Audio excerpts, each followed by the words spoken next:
저희 공간에서 한번 브랜드 강의를 열었는데 의도치 않게 디자이너만 올 줄 알았는데 클라이언트가 온 거예요. 저는 진짜 예상치 못했거든요. 저는 진짜 딱 대상이 디자이너들이었어요. 근데 네. 갑자기 담당자님이 대표님이 오셔가지고 다 듣고 갑자기 상세 페이지를 의뢰를 한 1,000만 원 넘게 의뢰를 하신 거예요. 그래서 네. 그걸 보고 아니 저를 뭘 믿고 맡겼을까?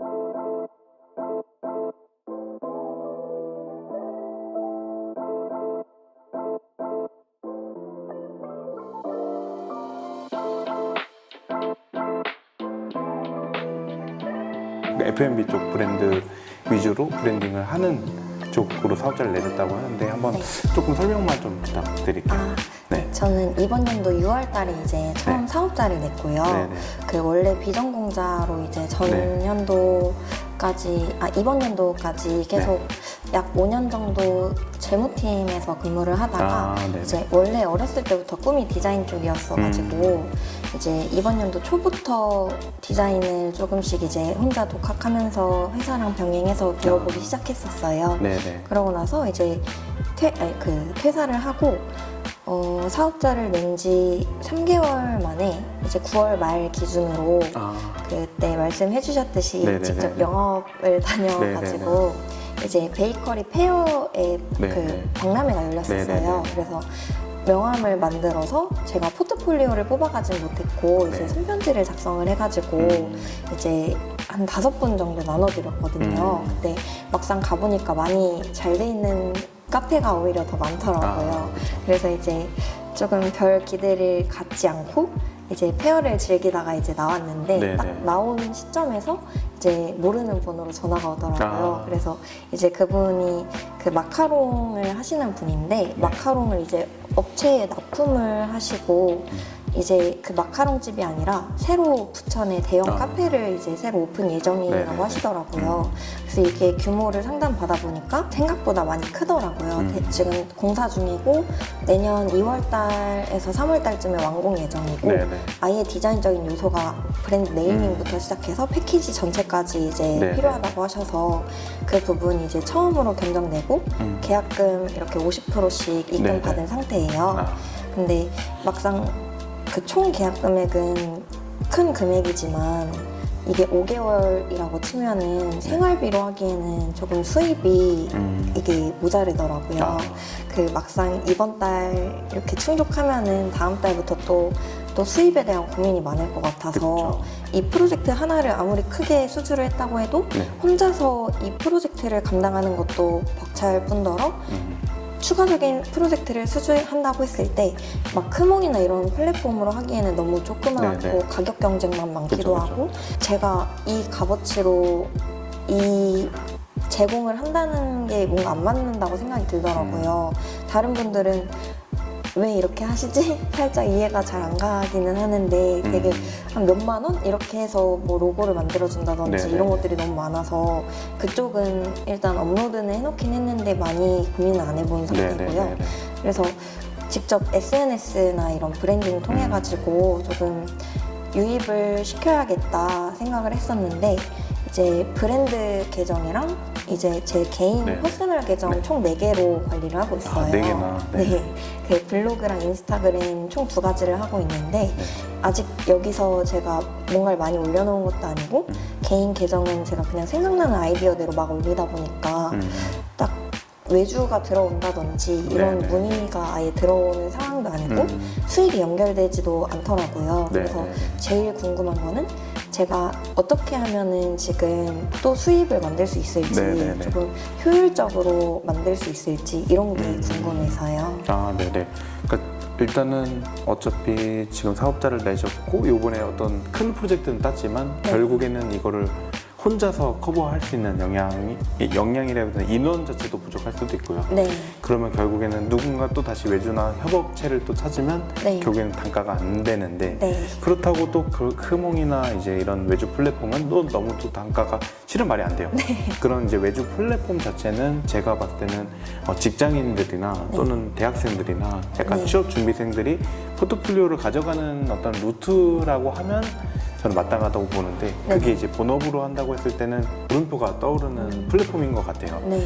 그러면 이제 주신 어떤 뭐 네이버 카페나 네. 뭐 아니면 이제 공모전이라고는 하셨지만 공모전도 실은 네. 어떻게 보면 라우드 소싱이라고 맞아요. 대표적으로 볼게요. 네. 라우드 소싱 같은 경우는 일한다고 해서 돈을 받는 게 아니라 결국엔 1등이나 2등을 해도 조금밖에 못 받고 하거든요. 그러다 보니까 거기는 포트폴리오, 그러니까 돈을 버는 쪽보다는 포트폴리오를 쌓아서 나 이거 제출했어. 몇 등인지 모르겠지만 그 포트폴리오 용도로는 적합할 수 있으나 네. 수익용으로는 아니라고 봐요. 대학생이나 네. 결국엔 취업준비생들이나 직장인인데 투잡을 좀 하려고 하는 사람들이 더 많지 않을까 생각이 드는 것 같아요. 실질적으로 이제 업체랑 다이렉트로 해야만 유지를 할 수 있다라고 저도 이제 판단을 하고 있고, 그러려면 결국에는 어떻게 꾸준하게 이제 하냐에 초점인 거잖아요. 근데 여러 가지 방법이 있지만 제가 저번에 영상도 올린 것도 있고 구독 서비스 형태의 방식도 있어요. 근데 대신 우리나라의 특성상 좀 쉽지는 않은 건 사실이지만 이거 자체를 이제 장기적으로 브랜드를 관리를 해주는 어떤 컨셉으로 접근을 하면 어떨까라는 생각도 들었고요. 그러니까 이게 뭔가 짠 하고 만드는 게 아니라 지속적으로 한 6개월간, 뭐 4개월간 아니면 1년간 계속 조금씩 다듬어 가는 거죠. 달걀을 품고 계란이 나와서 부화돼서 닭이 되기 전까지는 아직은 위험한 상황이라는 거죠. 그러니까 브랜드가 자리를 잡기 전까지는 불안하다 보니까 지속적으로 만들어야 될 게 되게 많아져요. 하지만 어느 정도 이제 딱 됐을 때는 그들도 분명 채용을 원할 거고 그들도 워낙 이미 그냥 시스템으로 돌아가기 원해서 그때는 외주를 이제 안 할 거란 말이죠. 워크숍 자체를 진행하는 것 자체가 서비스예요. 워크숍을 만들어서 어떤 그 브랜드 아이덴티티와 포지션과 딱 그림만 그려내는 게 아니라 약간 같이 기획을 해서 그 브랜드의 팀원들이랑 같이 어떤 워크숍 형태처럼 이루어질 수 있게끔 하는 서비스도 있더라고요. 이걸 한번 했을 때 이제 뭔가 서로 간의 브랜드의 인지가 됐잖아요. 그러다 보니까 이게 얻어가는 걸로 생각을 하기 때문에 비록 로고를 만들지 않더라도 브랜드 워크숍을 한다고 했을 때 조금 더 어떤 메리트를 느끼지 않을까. 그래서 꼭 뭐 정답은 아니지만 이미 너무 F&B 쪽 브랜드를 하려고 했기 때문에 오히려 그거를 접근을 한다고 했을 때 좀 더 원활하지 않을까라는 생각이 들고요. 박람회도 영업하는 거 되게 좋아요. 근데 단점은 레버리지를 할 수 없는 영역이라고 생각이 들어요. 지속적으로 콘텐츠를 올린다라고 생각을 해보면 지속적으로 올리다 보면 이 사람들이 계속 유튜브 채널처럼 그러니까 구독자가 많아지거나 좋아요와 조회수가 누적이 되면서 점점 빠르게 더 사람들이 몰리는 효과가 빨라지는데 이 박람회라는 거의 장점은 초반에는 어쩔 수 없어요. 그냥 가면 되는데 제가 여기에 아는 사람이 없잖아요.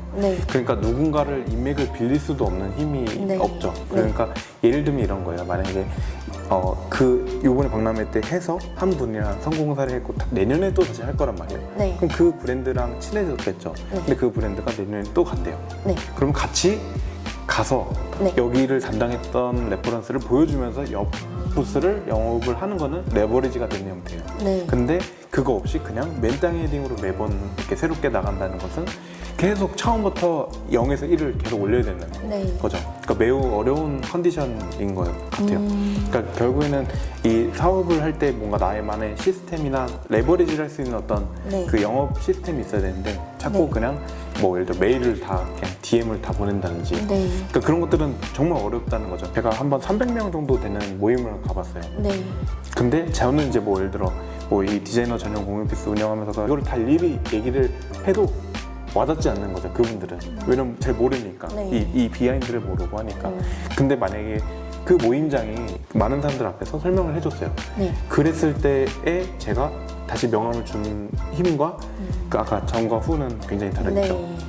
그러니까 그런 것처럼 뭔가 어떤 내가 모임을 가더라도 내가 아는 사람이나 힘이 있는 사람이랑 같이 가는 게 제일 유리하다라고 생각이 들어서 만약에 모임을 간다고 하더라도 지속적으로 꾸준히 다닐 수 있는 모임이 더 유리하겠죠. 왜냐면 그래야 이제 인맥 자체가 계속 쌓이기도 하고 예를 들어 모임장만이라도 친해진다든지 그러니까 그렇게 해서 모임장분이 나를 되게 신뢰를 해서 연결을 시켜줬을 때 그 모임장은 굉장히 타이틀이 크기 때문에 모임장의 소개를 하면 어느 정도 믿고 이제 연결을 하는 거겠죠. 저희 공간에서 한번 브랜드 강의를 열었는데 의도치 않게 디자이너만 올 줄 알았는데 클라이언트가 온 거예요. 저는 진짜 예상치 못했거든요. 저는 진짜 딱 대상이 디자이너들이었어요. 근데 네. 갑자기 담당자님이 대표님이 오셔가지고 다 듣고 갑자기 상세 페이지를 의뢰를 한 1,000만 원 넘게 의뢰를 하신 거예요. 그래서 네.